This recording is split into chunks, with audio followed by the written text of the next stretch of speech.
రాహుల్ గాంధీ ప్రస్తుతం తెలంగాణలో ఉన్నారు. వికారాబాద్‌లో డీసీసీ ప్రెసిడెంట్‌లకు సంబంధించి శిక్షణా శిబిరానికి హాజరవుతా ఉన్నారు. ప్రస్తుతం దీనిపైన పెద్ద ఎత్తున చర్చ కొనసాగుతుంది. నిరుద్యోగులను అరెస్ట్ చేశారు ఉదయం నుంచి కూడా.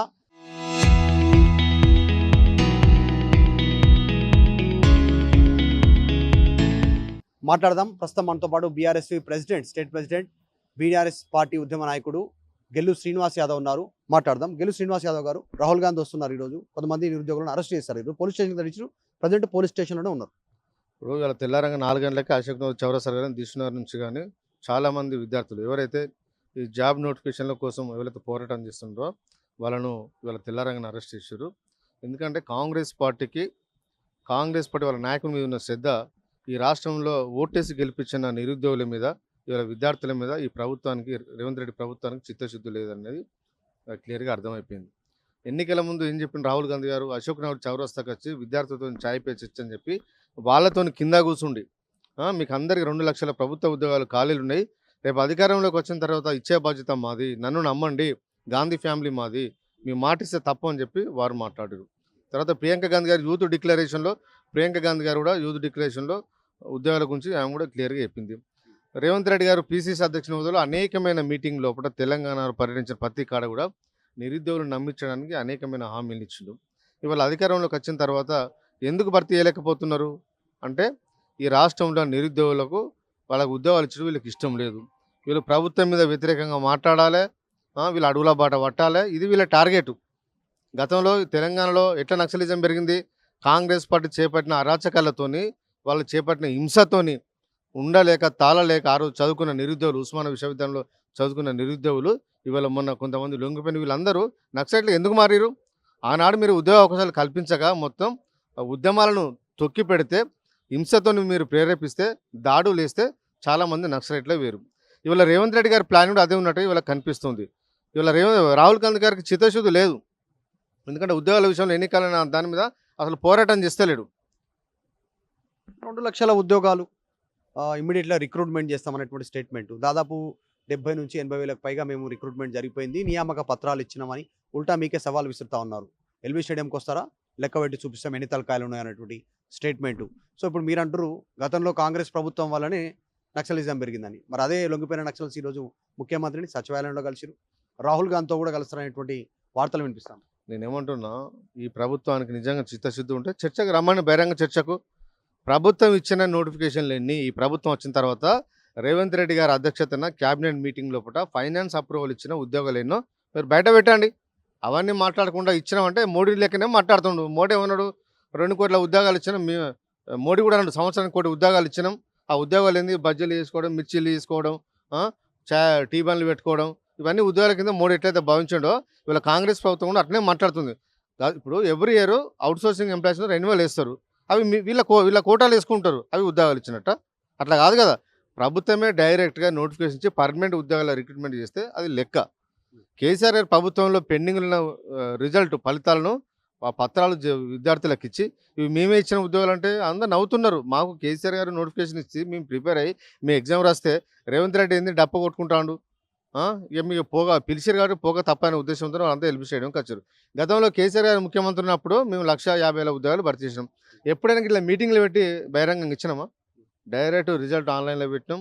వాళ్ళు ట్రైనింగ్ డైరెక్ట్ వేరు, తర్వాత జాయినింగ్ రిపోర్ట్ తీసుకుని జాయిన్ అయిపోయారు. ఇట్లా ఎక్కడ మేము పొలిటికల్ మైలేజ్ కోసం ఇట్లా ఆలోచించాలి. చిత్తశుద్ధితో పనిచేసిన ప్రభుత్వం కేసీఆర్ గారి ప్రభుత్వం. ఇవాళ వీళ్ళు అడ్వర్టైజ్మెంట్ల కోసం క్రికెట్ స్టేడియాలన్నీ నాశనం చేసుకుంటూ వాళ్ళు బహిరంగ ఒక పొలిటికల్ మీటింగ్ లాగా చేస్తూ ఉన్నారు.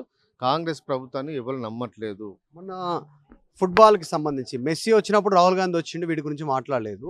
ఈరోజు కాంగ్రెస్ పార్టీ మీటింగ్కి వచ్చిండు, నిరుద్యోగుల గురించి మాట్లాడలేదు అంటారు. చర్చ జరుగుతుంది నిరుద్యోగులకు సంబంధించి. ఇప్పుడు వీళ్ళు ఏంటంటే ఇంటర్నేషనల్ ఫేమ్ అవ్వాలనుకుంటున్నారు. ఎవరు? రేవంత్ రెడ్డి కానీ రాహుల్ గాంధీ గారు కానీ.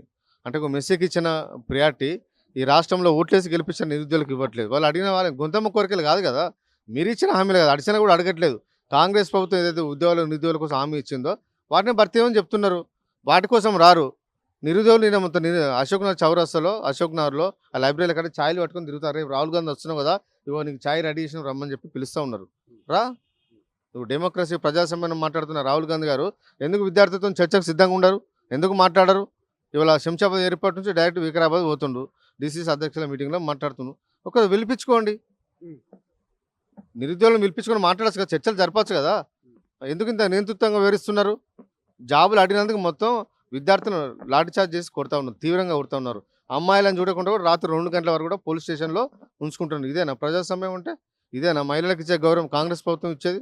రాహుల్ గాంధీ పరిపాలన అంటే మీకు రేవంత్ రెడ్డి ముఖ్యమంత్రిగా పరిపాలన రాహుల్ గాంధీ గారు నచ్చిందా? వీళ్ళు మీనాక్షి నటరాజన్ గారు రాష్ట్ర వివరాలు ఇన్ఛార్జ్గా ఉన్నారు. ఆమెకు తెలియదు ఈ రాష్ట్రంలో ఏం జరుగుతుందో? నిరుద్యోగులు ఎన్ని ధర్నాలు ఇస్తున్నారో మీనాక్షి నటరాజన్ గారు తెలియదా? ఎన్ఎస్యూ అధ్యక్షురాలుగా గతంలో పనిచేసింది, విద్యార్థి నాయకురాలు ఎదిగిన మీనాక్షి నటరాజన్ గారు ఎందుకు స్పందించారు? ఎంతసేపు వాళ్ళకు రాజకీయంగా వాళ్ళ మనుగడ కోసమే ఎట్లా డబ్బులు ఇక్కడ దోయాలి, ఈ తెలంగాణ రాష్ట్రంలో వేరే రాష్ట్రాలకు ఎట్లా పంచాలి, ఎట్లా పంపాలనే దాని మీదనే ఇవాళ మీనాక్షి నటరాజన్ గారు ఒక కస్టోడియన్ ఆఫ్ కరప్షన్ మనీ కోసం ఇక్కడ ఉన్నట్టుగా మాకు కనిపిస్తుంది. ఫర్దర్గా ఏం చేయబోతోంది బీఆర్ఎస్? ఎందుకంటే చాలా రోజుల నుంచి నిరుద్యోగుల సమస్యల పైన క్వశ్చన్ చేస్తూ ఉన్నారు. మీరు లేఖలు రాసిరు, అవినీతి పైన రాహుల్ గాంధీకి దృష్టికి తీసుకుపోయే ప్రయత్నం చేశారు. అక్కడ నుంచి రెస్పాన్స్ లేదు. రాహుల్ గాంధీ ఈరోజు తెలంగాణలో ఉన్నారు. ఇప్పుడు అనేకమైన వేదికలు ఉన్నాయి, వేదికల ద్వారా మేము పోరాటం చేస్తున్నాం, ధర్నాలు ఇస్తున్నాం, రాస్తారోకాలు ఇస్తూ ఉన్నాం. ఈ ప్రభుత్వానికి నిరుద్యోగుల పక్షాన మేము కొట్లాడుతున్నాం. ఈ రాష్ట్రంలో జరుగుతున్న అవినీతి అక్రమాల మీద బీఆర్ఎస్ విద్యార్థి విభాగం, బీఆర్ఎస్ పార్టీ కొట్లాడుతుంది. ఎందుకంటే మొన్న కేజీబీపీ బంకర్బెడ్ల కుంభకోణం ఉంది. బంకర్బెడ్లో 12,000తోని కేసీఆర్ గారి ప్రభుత్వంలో బెడ్లు నిర్మాణం చేసి లోకల్ స్థానికంగా ఉన్న ఎంఎస్ఎంఈలకు, ఇక్కడ కుటీర పరిశ్రమలు ఏర్పడేసుకున్న చిన్న చిన్న కంపెనీలకు కేసీఆర్ గారి ప్రభుత్వం ఆ రోజు టెండర్లు ఇస్తే, ఇవాళ రేవంత్ రెడ్డి గారి ప్రభుత్వం వచ్చిన తర్వాత ఒక మధ్యప్రదేశ్ కంపెనీకి ఇక మెగా కంపెనీ టెండర్లో పార్టిసిపేట్ ఇస్తుంది. మొఫత్తల్ అనే ఒక బట్టల కంపెనీ, ట్రూఫ్ అన్న కంపెనీ ఐటీ కంపెనీ, వీళ్ళకు టెండర్ ఇస్తారు. L1 L2గా వీళ్ళకు టెండర్ ఇచ్చి వీళ్ళకు మధ్యప్రదేశ్ సంబంధించిన కంపెనీ నుంచి వాళ్ళు మ్యానుఫ్యాక్చరింగ్ చేసి ఇక్కడ సప్లై చేయాలి. వాళ్ళు మ్యానుఫ్యాక్చరింగ్ చేసి ఈ కంపెనీలకి ఆర్డర్ ఎవరైతే ఇస్తారో వాళ్ళు 15,000 రూపాయలకు వాళ్ళు కోట్ చేసి ఈ కంపెనీలకు ఇస్తారు. ఆర్డర్ వీళ్ళకి ఇస్తే వీళ్ళు మాత్రం రాష్ట్ర ప్రభుత్వానికి కేంద్ర నిధులతో, సమగ్ర శిక్షణ అభియాన్ నిధులు ఇచ్చిన డబ్బులతోని వీళ్ళు మాత్రం ఇక్కడ రాష్ట్రంలో కేజీబీపీ స్కూళ్లకు 35,000 రూపాయలకు ఒక్కొక్క బెడ్కు ఛార్జ్ చేస్తారు. అంటే ఎంత కరప్షన్ జరుగుతుంది? దాదాపు 20,000 ఒక్కొక్క బెడ్ మీద 20,000 రూపాయల కరప్షన్. తెలియదా మీరు ఇంత కరప్షన్ అంటారు? ఇవన్నీ తెలియదా రేవంత్ రెడ్డికి? ఇంత కరప్షన్ జరిగితే ఎడ్యుకేషన్ డిపార్ట్మెంట్ రేవంత్ రెడ్డి దగ్గరనే ఉంది, హోంశాఖ ఆయన దగ్గరనే ఉంది, ముఖ్యమంత్రి ఆయన. సార్ నేను ఏమంటున్నా, ఆయన శాఖలనే జరిగింది, ఇది వేరే కాదు కదా.